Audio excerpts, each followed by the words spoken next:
Hai guys, kalian mau bikin skala, tapi bingung gimana cara bikin skala yang reliable? Simak video ini sampai akhir ya.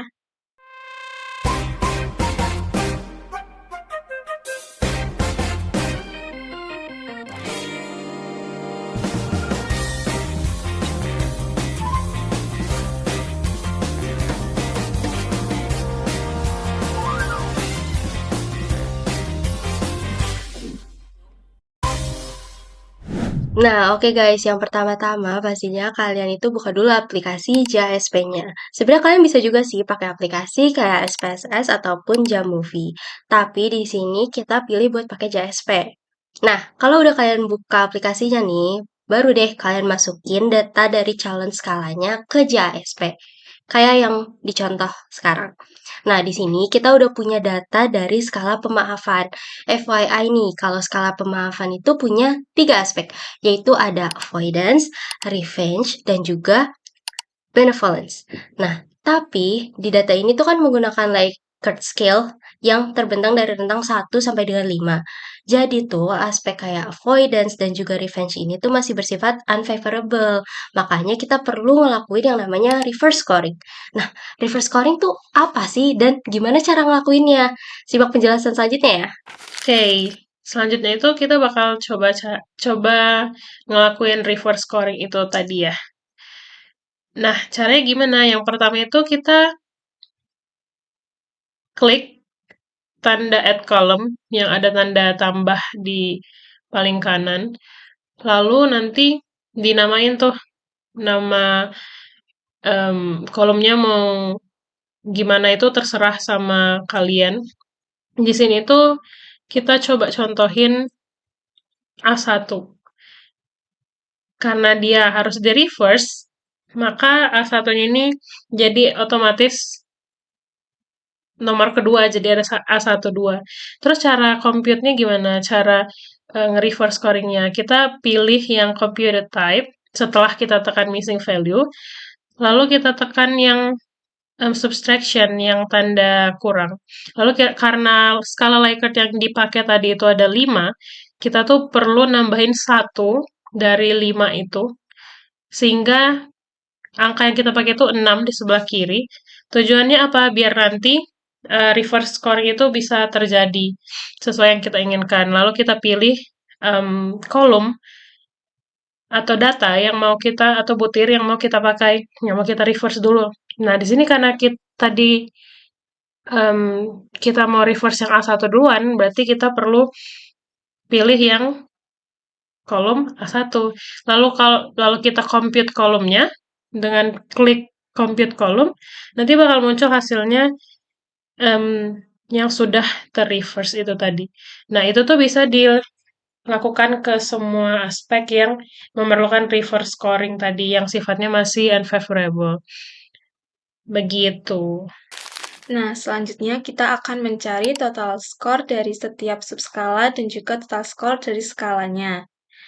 Yang pertama, untuk total skor dari subskala. Yang pertama, kita akan menambahkan total skor dari skala avoidance. Yang pertama, kita pilih tanda tambah yang ada di paling kanan dari dataset kalian. Nah, setelah muncul, kita akan beri nama di atas, yaitu karena kita akan melihat aspek avoidance, maka tandanya adalah A. Namun disesuaikan dengan data yang kalian miliki. Selanjutnya kita tekan missing value. Lalu untuk compute type-nya, kita pilih compute with error code. Selanjutnya kita masukkan data-data yang akan ditambahkan. Nah, jangan lupa yang dimasukkan itu data yang sudah kita reverse, yaitu data A1, 2, ditambah data A22, ditambah A32, dan A42. Selanjutnya kita klik compute column.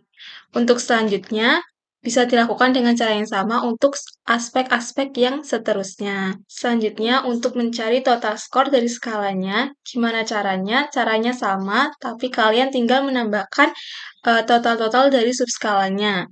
Nah, karena data yang kita miliki yaitu avoidance, reference dan juga benevolence, maka kita akan menambahkan data total subskala dari A tambah R ditambah B.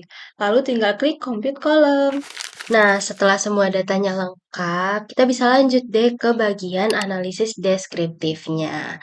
Nah, kalian klik icon deskriptif di bagian kiri atas, kalian klik, terus nanti kalian klik lagi yang deskriptif statistik. Nah, nanti kalau kalian udah klik akan muncul seperti ini. Nah, kalian baru deh kalian pindahin seluruh butir-butir dari aspek-aspek si skala pemaaf tadi ini, mulai dari yang B1, dari yang benevolence, avoidance, dan juga revenge-nya. Nah, perlu diingat ya, untuk aspek avoidance dan juga revenge-nya itu yang kalian pindah ke kolom variabel itu yang sudah di reverse scoring. Nah, terus kalian turun ke bawah di bagian statistics, itu kalian boleh checklist yang keterangan di distribution itu ada skewness, kurtosis, terus di bagian dispersion itu ada standar deviasi dan juga variance-nya. Association matrix-nya itu jangan lupa kalian juga checklist covariance dan juga correlation-nya. Nah, nanti akan muncul seperti ini hasilnya. Nah, di sini pertama kita lihat dari min-nya dulu. Nah, ini aku ambil contoh salah satu butir yaitu yang butir benevolence 1 atau B1. Nah, kita bisa lihat nih di sini min-nya itu sebesar 3,343. Nah, semakin tinggi min-nya itu, maka nilai datanya itu juga akan semakin tinggi. Nilai dari butir ini akan semakin tinggi. Nah, karena di sini min-nya itu 3,343, ini tuh menandakan bahwa banyak partisipan yang setuju dengan pernyataan di benevolence 1 ini atau B1, yaitu meski tindakannya menyakiti saya punya niat baik pada dirinya, walaupun masih dalam kategori sedang atau netral. Nah, sedangkan kalau untuk standar deviasi ini itu menggambarkan seberapa jauh sebaran dari data. Nah, kalau untuk B1 ini standar deviasinya itu sebesar 1,081. Ini menunjukkan bahwa tingkat persebarannya itu cukup tinggi. Nah, berarti dapat kita simpulkan kalau dari hasil mainnya ini tuh menunjukkan kalau hasilnya itu positif, tapi perbedaan pendapatnya itu tetap luas di antara partisipan yang mengisi skala pemaafan ini. Nah, kita lanjut ke skewness-nya. Nah, skewness ini sendiri tuh merupakan kecondongan dari distribusi data. Nah, semakin ke kiri itu dia semakin positif, sedangkan semakin ke kanan semakin negatif. Kalau untuk B1 ini nih, yang butir B1 ini, itu skewness-nya tuh sebesar minus 0,360. Nah, berarti kan dia semakin ke kiri. Kalau semakin ke kiri, berarti semakin apa? Iya, benar, positif. Nah, jadi kecondongan dari distribusi datanya itu tuh positif dari butir B1 ini ya. Nah, terus selanjutnya itu ada kurtosis nih. Kurtosis ini kita tuh melihat tinggi atau rendahnya puncak dari persebaran data. Nah, kalau untuk si aspek B1 itu tuh dia tuh minus 0,313. Nah, ini kan berarti rendah. Karena dia rendah, ini tuh berarti bahwa data atau butir itu tuh tersebar dengan rata atau datar. Atau biasa tuh istilahnya kita kenal dengan Platy-Kurti. Nah, tadi balik lagi sesuai sama standar deviasinya kalau si data ini tuh tersebar dengan luas gitu atau rata. Nah, lanjut kita akan bahas tentang gimana sih korelasi antar butir-butir di skala pemaafan ini. Kita scroll ke bawah. Nah, di sini kita bisa lihat ada kolom-kolom nih yang ngasih nilai-nilai korelasi antar butirnya. Nah, di sini aku mau ngambil contoh salah satu aspek aja yaitu dari benevolence. Kita pilih butir 1 sama butir 2. Nah, di sini dilihat kalau korelasi antara butir 1 dan B1 dan B2-nya ini tuh sebesar 0,578. Nah, ini tuh cukup tinggi ya nilai korelasinya. Nah, makanya berarti semakin tinggi skor seseorang pada B1, maka ada kecenderungan nih akan tinggi pula skor pada B2-nya. Begitu pula sebaliknya. Jadi kalau skor B2-nya tinggi, ya cenderung skor B1-nya pun akan tinggi, seperti itu. Nah, oke, itu tadi kita udah selesai ngebahas untuk analisis deskriptif untuk butir-butir dari skala pemaafan. Nah, lanjut kita mau cari analisis deskriptif untuk sub skala yang ada di skala pemaafan ini. Nah, kalian klik lagi icon deskriptifnya, terus kalian klik deskriptif statistik. Nah, nanti akan muncul lagi nih kayak gini. Terus kalian pindahin deh tuh total dari butir-butir per sub skalanya. Kalian pindahin ke kolom variabel. Jadi kalau di sini tuh aku pindahin untuk yang avoidance, revenge, dan juga benevolence. Ini yang ARB. Ini sesuai ya sama kalian namanya apa. Nah, terus kalian scroll lagi ke bawah ke bagian statistik. Masih sama kayak tadi, kalian checklist untuk yang skewness dan kurtosis. Terus covariance, correlation, standard deviation, dan juga variance. Nah, nanti muncullah seperti ini hasilnya. Nah, ini kurang lebih sama ya cara analisisnya kayak tadi yang untuk butir-butirnya. Nah, lanjut kita akan menganalisis untuk yang si skalanya. Kalian klik lagi icon deskriptif, terus klik deskriptif statistik. Nah, setelah muncul kayak gini, nah yang kalian pindahkan ke kolom variabel ini cukup total dari keseluruhan sub aspeknya aja nih. Jadi udah total keseluruhan semuanya. Jadi sini cuma ada satu si skala ini doang. Terus kalian scroll lagi ke bawah. Nah, ini masih sama kayak tadi, cuma kalian nggak perlu checklist bagian covariance dan juga correlation-nya, karena tidak ada pembandingnya juga. Nah, yang membedakan di bagian skala ini, kalian itu bisa scroll lagi ke bagian bawah, ada yang bagian basic plots. Nah, itu kalian centang bagian distribution plots dan juga pie charts. Karena di sini kita mau lihat histogram. Nah, seperti inilah hasilnya. Analisisnya masih seperti sama ya untuk analisis deskriptifnya seperti sebelumnya. Nah, lalu di sini muncul deh histogram dari skala pemaafan. Nah, selanjutnya kita akan melakukan uji normalitas data di level subskala dan level skala. Yang pertama di level subskala. Caranya, yang pertama kalian buka deskriptif, lalu kalian pindahkan total dari subskala yaitu yang kita namai A, B, dan juga R ke variabelnya. Setelah itu kita ke bawah dan kita centang skewness, kurtosis, dan juga Shapiro-Wilk test. Dan kita scroll ke bawah lagi dan kita centang di basic plots yaitu Kiki plots. Nah, hasilnya kita lihat di sini di skewness dan juga kurtosis apabila mendekati 0, maka data tersebut normal. Dan untuk Shapiro-Wilk-nya, jika W mendekati 1, maka data terdistribusi normal. Selanjutnya, data Shapiro-Wilk ini didukung oleh ggplot, di mana jika data mendekati garis referensi 45 derajat, maka data normal. Begitu pula sebaliknya. Lalu yang kedua, untuk uji normalitas skala, caranya sama, tapi kita pindahkan skala ke variabelnya. Kita centang skewness, kurtosis, dan juga Shapiro-Wilk test, dan juga ggplot. Untuk interpretasinya juga sama, yaitu jika skewness dan juga kurtosis mendekati angka 0, maka normal, maka data tersebut normal. Dan juga jika Shapiro-Wilk-nya, jika W-nya mendekati 1, maka datanya juga normal. Untuk ggplot-nya juga sama, jika data tersebar mendekati garis referensi 45 derajat, maka data tersebut normal. Yang selanjutnya adalah analisis faktor. Untuk analisis faktor di JASP ini kita akan pencet yang bagian faktor. Lalu setelah itu pencet yang confirmatory factor analysis. Nah, untuk faktor yang pertama kita akan masukkan yang P1 sampai dengan P4. Sebagai faktor yang pertama yaitu benevolence. Lalu kita tambahkan faktor. Untuk faktor yang kedua kita akan masukkan A12 sampai dengan A42. Sebagai faktor yang kedua yaitu avoidance. Lalu tambahkan untuk faktor yang ketiga, kita akan masukkan R12 sampai dengan R42. Sebagai faktor yang ketiga yaitu revenge.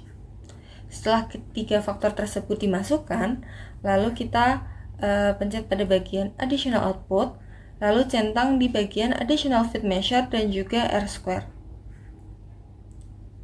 Lalu setelah itu pada bagian plots, kita akan centang pada bagian model plots dan juga show parameter estimate. Lalu untuk pada bagian advance, kita akan ubah estimator dari default menjadi ML. Nah, setelah muncul hasilnya, Yang pertama kita akan melihat kecocokan model atau model fit in the size. Pertama kita lihat dari chi-square test. Untuk chi-square test ini, pada faktor model X square-nya hasilnya adalah 86,481 dengan DF 51 dan P-nya adalah 0,01. Karena P-nya 0,01 yang lebih kecil daripada 0,05 sehingga modelnya tidak fit sempurna dengan data karena terdapat perbedaan signifikan antara model dengan data. Namun kita bisa lihat pada fit indices atau kecocokan model yang lainnya seperti Comparative Fit Index atau CFI. Untuk CFI ini value-nya adalah 0,959 yang lebih besar daripada 0,90 sehingga menunjukkan bahwa model ini memiliki kecocokan yang sangat baik dengan data. Lalu ada Tucker-Lewis Index atau TLI. TLI ini value-nya adalah 0,947 yang lebih besar daripada 0,90 sehingga menandakan bahwa model ini memiliki fit yang sangat baik. Lalu ada Root Mean Square of Error of Approximation atau RMSCEA yang value-nya adalah 0,063. Karena masih berada di antara 0,05 dan juga 0,08 sehingga kecocokannya cukup baik. Lalu ada Standardized Root Mean Square Residual atau SRMR. Untuk SRMR ini value-nya adalah 0,069 yang lebih kecil daripada 0,08 sehingga residual error-nya kecil dan juga modelnya cocok dengan data. Lalu yang terakhir ada Goodness of Fit Index atau GFI. Untuk GFI ini value-nya adalah 0,924 yang lebih besar juga daripada 0,90 sehingga modelnya memiliki kecocokan yang baik terhadap data. Nah, dari hasil dari sebagian besar ini menunjukkan bahwa model ini memiliki kecocokan yang sangat baik dengan data. Lalu yang kedua ada penilaian parameter. Untuk penilaian parameter ini akan dilihat pada faktor loading. Nah, untuk hasilnya pada bagian estimate itu contohnya seperti benevolence yang kedua itu 1,43, untuk avoidance yang kedua 1,053, untuk revenge yang kedua itu 1,152. Dan semua loading yang ada di situ estimate-nya adalah lebih dari 0,8 yang menunjukkan bahwa setiap indikator memuat cukup kuat pada faktor masing-masing yang menandakan indikator-indikator tersebut valid untuk mengukur konstruknya. Lalu untuk yang reliabilitas itu bisa dilihat pada tabel R-square di mana hasilnya berkisar antara 0,322 sampai 0,768. Nilai-nilai tersebut cukup baik dan juga memperkuat bahwa konstruk yang digunakan mampu untuk menjelaskan varians indikatornya secara memadai. Lalu yang ketiga yaitu signifikansi hubungan antar konstruk atau faktor covariance. Dari tabel faktor covariance untuk benevolence dengan avoidance estimate-nya adalah 0,249 dengan P lebih kecil dari 0,001. Untuk benevolence dengan revenge, estimate-nya adalah 0,246 dengan P lebih kecil dari 0,001. Untuk avoidance dengan revenge, estimate-nya adalah 0,183 dengan P sama dengan 0,002. Nah, nilai-nilai tersebut mengindikasikan bahwa ketiga konstruk tersebut masih berkaitan satu sama lain.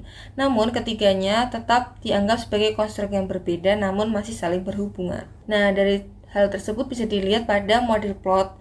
Model plot ini menunjukkan bahwa ketiga konstruk tersebut memiliki hubungan yang positif dan juga hubungan yang signifikan antara semua konstruk dalam model, yaitu benevolence, avoidance, dan juga revenge. Meskipun setiap konstruknya memiliki kekuatan korelasi yang berbeda-beda.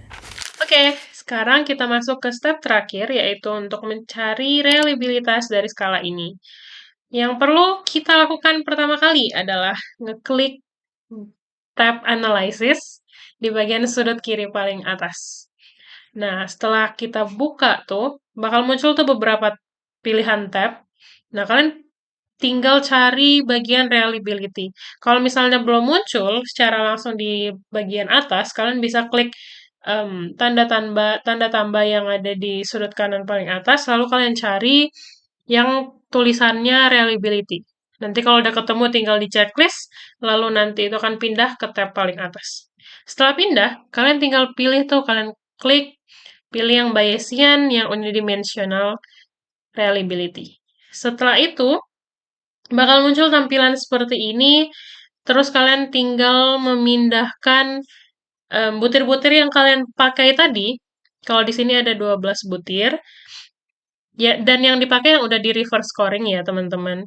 Nah, setelah itu kalian pindahkan butir-butir itu tadi ke bagian kotak variables. Buat kita ukur nih reliabilitasnya bagaimana sih. Setelah itu kita pilih yang bagian analysis di sini. Dan dicentang yang bagian koefisien omega, McDonald omega, sama koefisien Cronbach alpha. Nah, setelah dicentang nanti, itu bakal keluar hasil seperti ini. Nah, di sini bisa kita lihat nih, koefisien omeganya itu di posterior mean itu 0,813 dan koefisien Cronbach alpha itu juga di posterior mean-nya 0,842. Di mana artinya skala ini memiliki reliabilitas yang baik karena berada di rentang 0,8 sampai 0,89, di mana kalau sesuai standar itu berarti reliabilitas skala ini baik, sehingga skala ini dapat dipakai secara umum. Begitu. Oke, sebagai catatan, karena skala yang kami contohkan di sini merupakan skala multidimensional, maka kita perlu untuk mencari reliabilitas dari subskalanya. Yang pertama itu yang perlu kalian lakukan adalah mengklik di tab reliability, lalu kalian masukkan aspek-aspek setiap subskala yang mau kalian ukur. Nah, di sini ada 3 aspek yang harus diukur. Sehingga, sebagai contoh, di sini kami memasukkan aspek avoidance. Kita masukkan semua item-item aspek avoidance ke bagian kotak variabel, lalu kalau kita klik yang analysis, dan akan muncul beberapa pilihan, seperti tampilan berikut. Nah, kalian tinggal klik checklist untuk bagian koefisien omega dan koefisien alpha. Sehingga nanti hasilnya akan keluar seperti ini, di mana si koefisien omeganya itu 0,7, koefisien alpha-nya juga 0,7. Di mana kalau berdasarkan standar reliabilitas itu subskala ini bisa diterima. Cukup diterima. Nah, kalau untuk yang benevolent sendiri, subskalanya itu tuh koefisien omega itu 0,8 dan koefisien alfanya itu 0,7, sehingga subskala itu juga dapat digunakan. Untuk yang bagian preference sendiri, itu tuh koefisien omeganya 0,8 dan koefisien alfanya 0,8, sehingga subskala itu baik dan reliable bisa digunakan. Oke, setelah memahami dan mencoba si JASP ini tadi, semoga teman-teman bisa lebih paham dan lebih semangat lagi buat membuat skala pengukuran, termasuk kami. Dan aku harap penjelasan yang kami kasih bisa mudah dimengerti. Dan sekian dulu video dari kami. Sampai jumpa di video selanjutnya. Dadah!